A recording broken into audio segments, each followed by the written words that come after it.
from the country. Well, I'm joined now by Farhunda Захра Надери, who's a member of Afghanistan's High Council for National Reconciliation and is a former senior advisor to President Ashraf Ghani. Very good to talk to you. First of all, can we start with this explosion in Kabul? I don't know if you have any more information about it. It appears to have blown up in the green zone itself, therefore an attack at the very heart of the capital.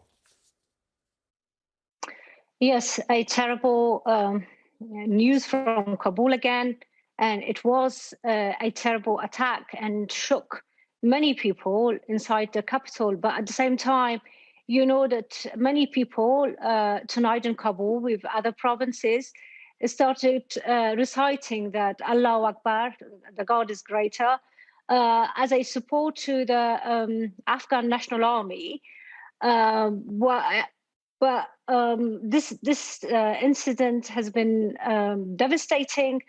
But even though you mentioned that no one has claimed this attack, but I personally believe that I think many people even in Afghanistan believe similar to what I believe, that Taliban are somehow responsible, if it directly comes from them or indirectly, because we need peace in Afghanistan at this time, and the Afghan people have been raising their voice clearly so far for a peaceful Afghanistan, want to go through a peace process.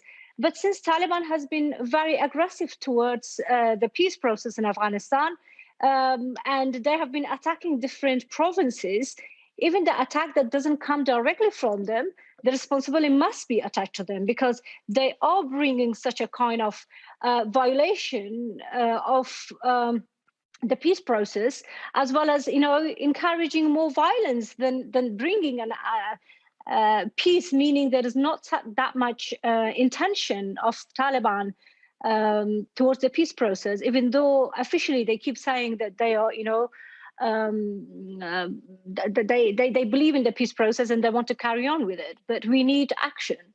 Well, tell me more broadly about your fears for Afghanistan with this renewed Taliban offensive, and in the context of the peace deal you refer to, done with the United States, with the coalition partners, which is leading to the complete withdrawal of American and British and other troops from Afghanistan. Do you think that policy led by President Biden is the correct one? Well, I'm keep saying, and I repeat once again, the withdrawal of international army or our partners from Afghanistan after 20 years is making sense. But the way this withdrawal has been taking place, it has been very irresponsible. And you see, if it was not irresponsible, we wouldn't face such a kind of problem after 20 years in Afghanistan. You know, after when Bagram was given to the U.S. Army, when they left Bagram, the whole panic started from there, and we went through a district collapse one after another. And that kind of evacuation was irresponsible in many ways, that we are still suffering. You see a lot of, you know, even in your screen right now showing different Afghans being displaced, and many provinces went through terrible experiences that they brought up not only the trauma of 20 years ago, what Afghan people went through during Taliban's regime, but also even cruel scenes. Let me just talk about one of the incidents besides what happened in Kabul right now from Balkh, that one of the Afghan women was killed because the way she was dressed today and the way she came out of the home without any man companion, she was actually killed by Taliban. But of course, they denied. Again, let me clarify that any area that is under the control of Taliban and such a kind of cruel action happens, it directly or indirectly, it is attached to the action of Taliban, because they have been emerging themselves again into power through violence and through force, that actually, giving so much encouragement to so many criminal people who directly or indirectly see themselves as soldiers of Taliban. And Taliban must take responsibility to these actions, even if they have not directly, committed such a kind of atrocities.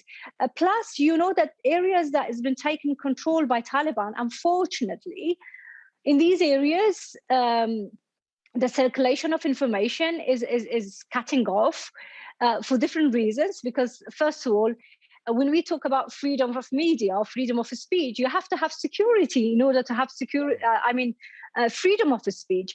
But when in the area under control of Taliban, the information or the circulation of information is cutting off, it shows that everyone knows that Taliban doesn't commit themselves in these values.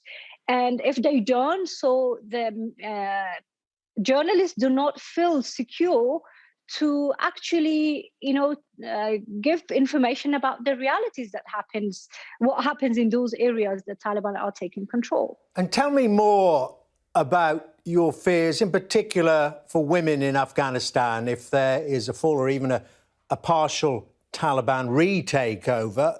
All those young girls, young women who are able at the moment to access education. Could that end? And what about your own safety? Would you fear for that? Well, to be frank with you, in the recent years, and especially within this 1 year and within these months, the women's rights in Afghanistan has been severely violated. Even our international partners in Afghanistan, the way they were listening to women's voices, they don't listen to the same level that they were doing it before.